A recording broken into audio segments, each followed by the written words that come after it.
क्या आप यकीन करेंगे कि अगर मैं कहूं कि एक दौर ऐसा भी था जब भारत का रुपया मिडिल ईस्ट के कई देशों की ऑफिशियल करेंसी हुआ करता था। सिर्फ यही नहीं, हज यात्रा के लिए भारत एक स्पेशल नोट भी छापा करता था, और वो भी इतना अनोखा कि 2017 में इसकी नीलामी में उसकी कीमत 100 रुपये से सीधा 41 लाख रुपए तक पहुंच गई थी।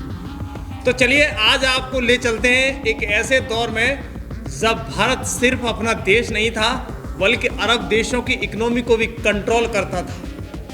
जानिए वो इतिहास जिसे शायद ही कोई स्कूल में पढ़ाया गया हो, और वो कहानी जो आपको एक बार फिर भारत पर गर्व करने के लिए मजबूर कर देगी। जी हाँ, हज नोट की अनसुनी कहानी लेकिन बेहद दिलचस्प कहानी।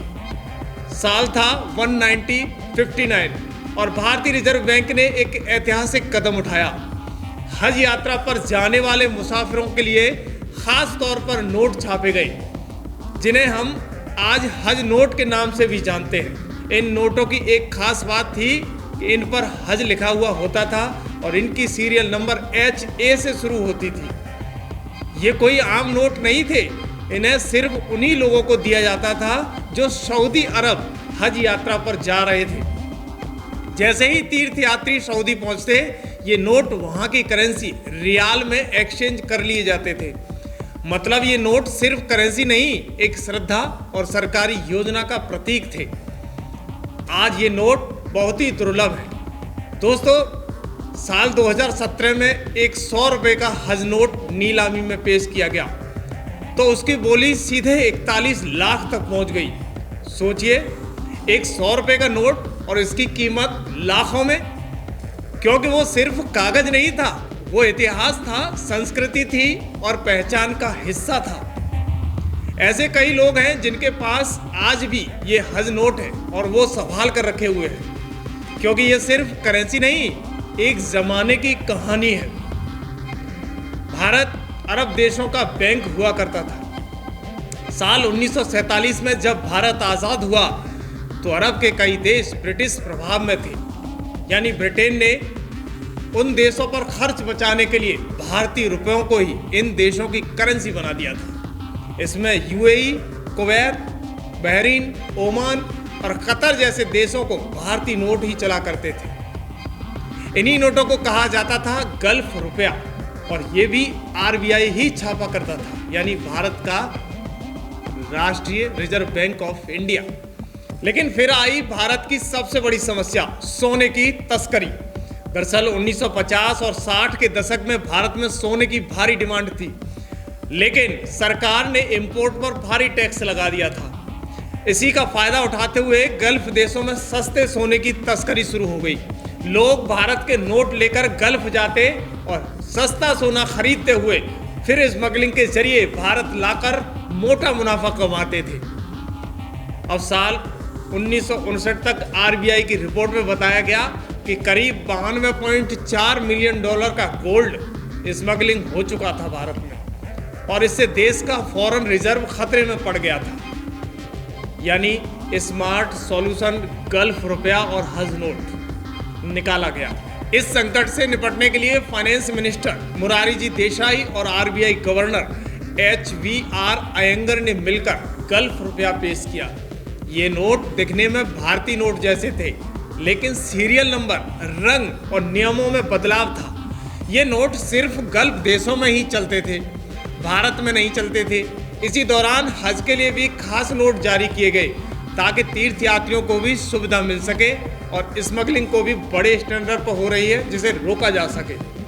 लेकिन फिर साल आता है 1966 का, और यहीं से कहानी में एक नया मोड़ आ जाता है। दरअसल इंदिरा गांधी की सरकार ने एक ऐसा फैसला लिया जिसने गल्फ देशों की सोच ही बदल दी। यानी इंदिरा गांधी ने भारतीय रुपए का डिवैल्यूएशन ही कर दिया, यानी रुपए की कीमत को ही जानबूझकर गिरा दिया ताकि एक्सपोर्ट बढ़े, ट्रेड डिफिसिट घटे और विदेशी दबाव थोड़ा कम हो सके। लेकिन हकीकत ये थी कि इस कदम ने गल्फ देशों की अर्थव्यवस्था को हिलाकर रख दिया। सोचिए जरा, जिन देशों ने भारतीय रुपयों पर अपना भरोसा रखा था, अचानक उन्हें बताया गया कि अब ये नोट पहले जितने कीमती नहीं रहे। फिर क्या था, गल्फ देशों ने कहा कि भाई जब अपने ही रुपयों की कद्र नहीं कर पा रहे हो तो हम क्यों करें। तेल की खोज होती है इसी दौरान, अरब फिर जागने लगता है। साल 1960 के बाद जैसे ही मिडिल ईस्ट में तेल के भंडार मिले, इन देशों का भविष्य ही बदल गया। अब ये देश आर्थिक रूप से इतने सक्षम हो गए कि उन्होंने अपनी खुद की करेंसी छापना शुरू कर दी। बस यहीं से उन्होंने धीरे धीरे इंडियन करेंसी को बाय बाय कह दिया और अपनी खुद की करेंसी बनाने लगे। और यहीं से शुरू हुआ भारत का धीरे धीरे इन देशों से बाहर निकलना। इस इलाके में जहां कभी मास्टर करेंसी हुआ करता था भारत, वहां भारत पीछे आता जा रहा है। दरअसल 1961 में कुवैत ने सबसे पहले कहा कि अब बहुत हो गया, अब अपना खुद का पैसा छापेंगे और लॉन्च कर दिए कुवैत दिनार। फिर वर्ष आता है 1965 में, बहरीन ने भी अपनी नेशनल करेंसी बना ली। इधर भारत के हालात खराब होते चले गए, बिगड़ते चले गए। यानी युद्ध, आर्थिक दबाव और राजनीतिक अस्थिरता के बीच भारत ने गल्फ देशों को संभालने की बजाय अपनी करेंसी को ही कमजोर कर दिया। यानी 1966 में इंदिरा गांधी ने रुपयों की डिवैल्यूएट मूल्य घटा दिया, जिससे गल्फ देशों को समझ आ गया कि अब भरोसा अपने पैरों पर करना होगा। दूसरों की छतरी के नीचे भीगने से अच्छा होगा खुद का छाता बना लो।